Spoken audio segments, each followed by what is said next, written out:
અને હવે વાત કરવાની છે માનવતાના ટ્રાન્સપ્લાન્ટની।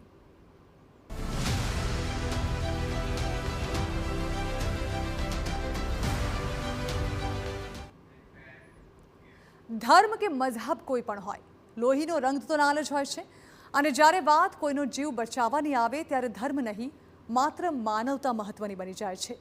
અમદાવાદના એક હિન્દુ પરિવાર અને ઉદયપુરના એક મુસ્લિમ પરિવારે કંઈક એવું જ કરી બતાવ્યું છે।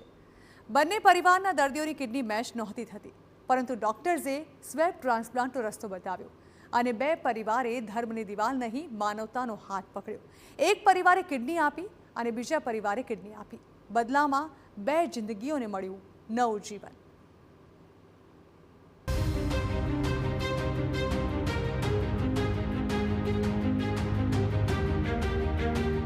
धर्म अलग, ध्येय एक। કિડનીનું અનોખું સ્વેપ। બે પરિવાર, બે જીવન। માનવતા બની મેચમેકર। મળ્યું નવું જીવન। ધર્મથી ઉપર માનવતા। જી હા, ધર્મ અલગ, રાજ્ય અલગ, પણ દર્દ એક જ હતું, જીવન બચાવવાનું। અમદાવાદના હિન્દુ પરિવાર અને ઉદયપુરના મુસ્લિમ પરિવારે માનવતાનું એવું ઉદાહરણ પૂરું પાડ્યું કે જેને સાંભળીને કદાચ એક જ વાત યાદ આવે કે માનવતા જ સૌથી મોટો ધર્મ છે। બંને પરિવારના દર્દીઓ માટે કિડની મેચ થતી નહોતી ત્યારે ડોક્ટરોએ સ્વેબ કિડની ટ્રાન્સપ્લાન્ટનો વિકલ્પ સમજાવ્યો અને બંને પરિવારો તૈયાર થઈ ગયા। એક કિડની, બે જિંદગી। અમદાવાદના 45 વર્ષીય ઘનશ્યામ નિષાદ લાંબા સમયથી કિડનીની સમસ્યાથી પરેશાન હતા અને લગભગ 15 મહિનાથી ડાયાલિસિસ પર હતા। બીજી તરફ ઉદયપુરના મુસ્લિમ પરિવારના એક સભ્ય પણ કિડનીની ગંભીર સમસ્યાથી પીડાતા હતા। ઘનશ્યામની પત્નીની કિડની મેચ ન થઈ અને મુસ્લિમ પરિવારના સભ્યોમાં પણ કિડની મેચ નહોતી થઈ ત્યારે સ્વેબ ટ્રાન્સપ્લાન્ટનો રસ્તો ખુલ્યો।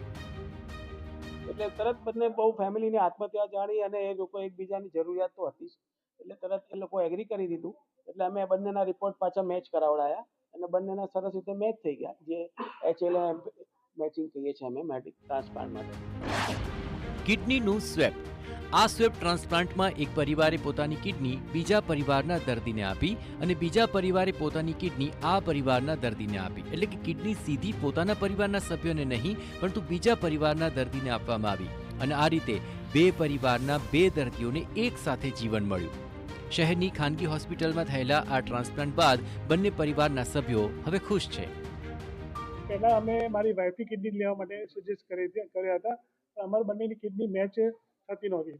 પછી એમણે મને બીજું એક ઓપ્શન આપ્યું કે આવી રીતે બીજું એક પેશન્ટ છે, એમને બી આપવાની છે અને એ લેવાની છે, ક્રોસમેચ તરીકે એ એમણે સજેસ્ટ કર્યું। તો એ ઓપ્શન અમને ગમ્યું અને અમે એના માટે રેડી થયા। એક જ ધ્યેય, જીવન બચાવવું। જે પરિવારે પોતાના પતિને કિડનીની બીમારીમાંથી બહાર કાઢવા માટે સારવાર શરૂ કરી હતી એ જ પરિવારની કિડની હવે બીજા પરિવારના દર્દીને નવું જીવન આપી રહી હતી। આ નિર્ણય સરળ નહોતો, પરંતુ પરિવારનું ધ્યેય એક જ હતું, કોઈ એક વ્યક્તિનો જીવ બચી જાય। फैमिली वालों को का चेकअप कराया तो किसी की मैच नहीं हुई, मेरी भी मैच नहीं हुई। फिर जावेद सर ने हमें स्वेब के बारे में बताया कि दूसरी फैमिली है, आप उनसे कांटेक्ट करो। फिर हमने उनसे कांटेक्ट किया, फिर हमने एक दूसरे स्वेब में किडनी ट्रांसप्लांट कराया। ડોક્ટર માટે દર્દી જ મહત્વનો। ડોક્ટર કહી રહ્યા છે કે સારવારની દુનિયામાં દર્દીનો ધર્મ કે મઝહબ નહીં, તેની જિંદગી સૌથી વધુ મહત્વની હોય છે। એક તરફ અમદાવાદનો હિન્દુ પરિવાર, બીજી તરફ ઉદયપુરનું મુસ્લિમ પરિવાર, પરંતુ હોસ્પિટલમાં બંને પરિવારો વચ્ચે એક જ સંબંધ બન્યો, માનવતાનો સંબંધ। આ કિડની મુસ્લિમ બહેને હિન્દુ ભાઈને કિડની આપી, હિન્દુ બહેને મુસ્લિમ ભાઈને કિડની આપી અને તે બે સરસ કામ કરે છે, જેનો અમને ખૂબ આનંદ છે। ઉપરવાળાની કૃપાથી બે જણા ખૂબ સારું પરફોર્મ કરી રહ્યા છે અને આઈ હોપ કે આ એક મિસાલ બને। સૌથી મોટો સંદેશ, આ કિડની ટ્રાન્સપ્લાન્ટથી બે લોકોને નવજીવન મળ્યું, પરંતુ આ ઘટનાએ સમાજને એક મોટો સંદેશ પણ આપ્યો। ધર્મ અલગ હોઈ શકે, રીત રિવાજ અલગ હોઈ શકે, પરંતુ જ્યારે કોઈનો જીવ બચાવવાનો સમય આવે ત્યારે માનવતા સૌથી આગળ હોય છે. અમદાવાદ અને ઉદયપુરના આ બંને પરિવારે એ સાબિત કર્યું છે કે લોહીના સંબંધ કરતાં પણ ક્યારેક માનવતાનો સંબંધ સૌથી મોટો બની જાય છે. જિગ્નેશ પટેલ સાથે બ્યુરો રિપોર્ટ, TV9 અમદાવાદ.